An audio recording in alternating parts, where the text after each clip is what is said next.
So we know that producers make their own food. Consumers cannot do that. So consumers are going to get their energy by consuming other organisms. We have three main categories of consumers. The first one being your primary consumer. These are going to be things that eat producers, such as zebras and grasshoppers, tadpoles, zooplankton. These are all going to be your primary consumers. We also have secondary consumers, which are carnivores because they get their energy by eating your primary consumers. These are going to be things such as lions and hawks and rattlesnakes. And then we have our tertiary consumers, which are going to eat your secondary consumers. These are things such as your bald eagles.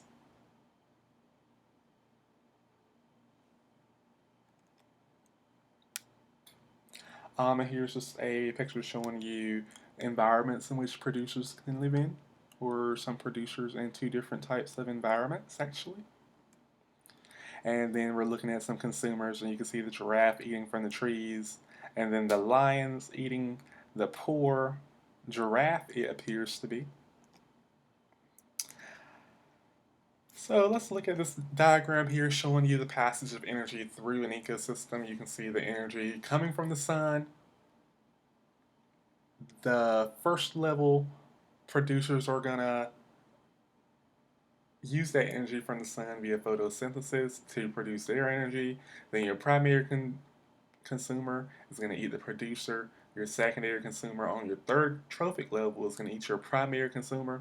And then on the fourth trophic level, we have our tertiary consumers, which are going to eat your secondary consumers. And finally, we have our decomposers, which are going to break down all of the decaying and dead material or matter.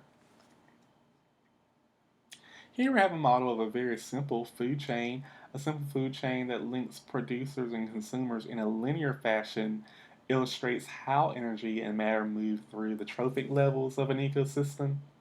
So in example A, you have a tertiary food chain, and in B, you have an aquatic food chain.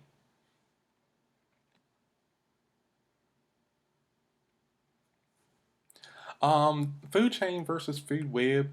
A food chain is going to be very simple. It's just like in the diagram, it shows you a linear feeding relationship. But a food web is going to be more realistic and more complex. A food web is going to illustrate one of the most important concepts of ecology, which is all species in an ecosystem are interconnected to one another. And here's a example of a simplified food web. Um, Food webs are more realistic representations of trophic relationships than simple food chain. As you look at this one, you can see they include scavengers, detrivores, decomposers, and they recognize that some species feed at multiple trophic levels. And you can see that the arrows here indicate the direction of energy movement. This is a real but somewhat simplified food web. In a natural ecosystem, many more organisms would be present. In addition, there will be many more energy movements. And then here's just a diagram showing you some of the structural components of an ecosystem, which are nutrient cycling and your energy flow.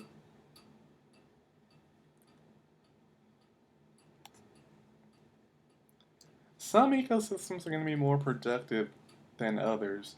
The amount of energy available in an ecosystem determines how much life the ecosystem can support. So, for example, the amount of sunlight that reaches a lake surface determines how much algae can live in the lake, which then the amount of algae is going to determine the number of zooplankton the lake can support. And the size of the zooplankton population is going to determine the number of fish that lake can support. To understand where the energy in an ecosystem comes from and how it is transferred through food webs, environmental scientists measure the ecosystem's productivity. The gross primary productivity, also known as your GPP, of the ecosystem is a measure of the total amount of solar energy that the producers in the system, capture via photosynthesis over a given amount of time. Note that the term gross indicates the total amount of energy captured by the producers. In other words, GPP does not subtract the energy lost when the producers respire. The energy captured minus the energy respired by the producers of the ecosystem is going to be your net primary productivity, or your NPP. So, net primary productivity is equal to your gross primary productivity minus respiration by producers.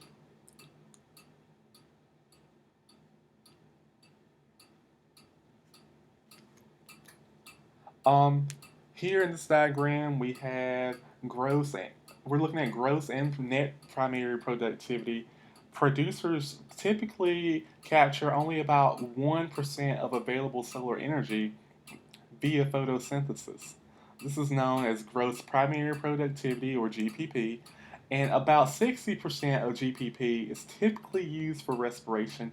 The remaining 40% of GPP is used for the growth and reproduction of producers, and this is known as net primary productivity, or NPP.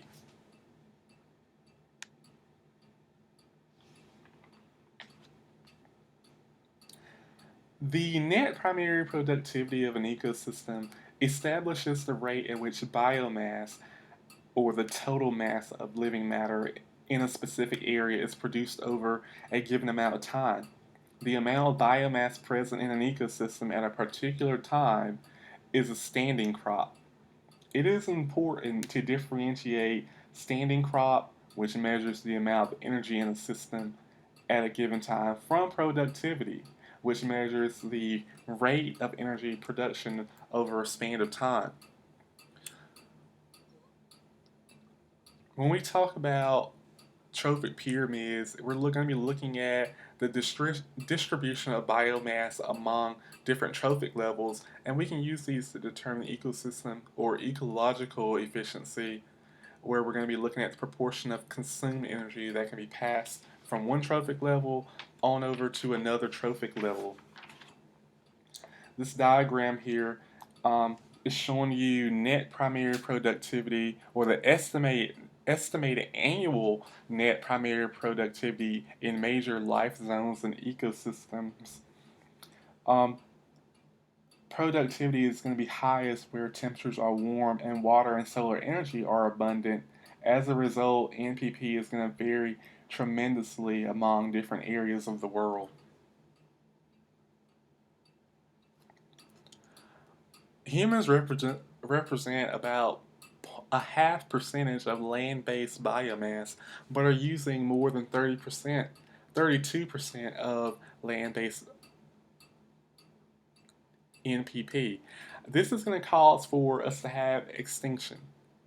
And it's also going to be a threat to our planet's ability to support both these human and non living inhabitants that are living on it, because we are having a very detrimental impact on NPP. So, what happens to the energy in an ecosystem?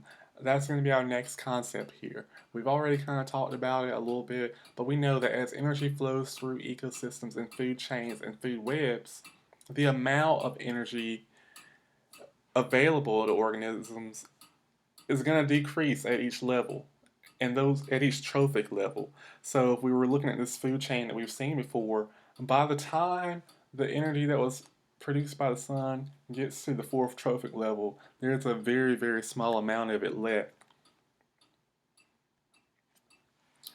And we can represent this using ecological pyramids. We have three main types of ecological pyramids, and those are going to be your pyramid of numbers, pyramid of biomass, and your pyramid of energy. When we're looking at a pyramid of numbers, we're illustrating the number of organisms at each trophic level. And even if you just look at the diagram here, you can see that the number of primary consumers is going to be larger than your secondary and even your tertiary consumers. So this means that there are going to be fewer organisms at each level. This in no way indicates the biomass at each level or the amount of energy transferred between each level. We're only looking at the number of individuals.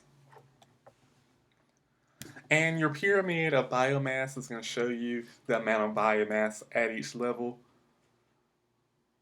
And if you look at the diagram, you can see that the amount of biomass is reduced at each level. So at your producer, at your first level down here at the bottom where you have your producers, you have 10,000 grams per square meter of biomass, but at your tertiary consumers, you only have 10 grams per square meter, which is a whole lot less than you began with. And then your pyramid of energy shows you how much energy is transferred from one trophic level to the next.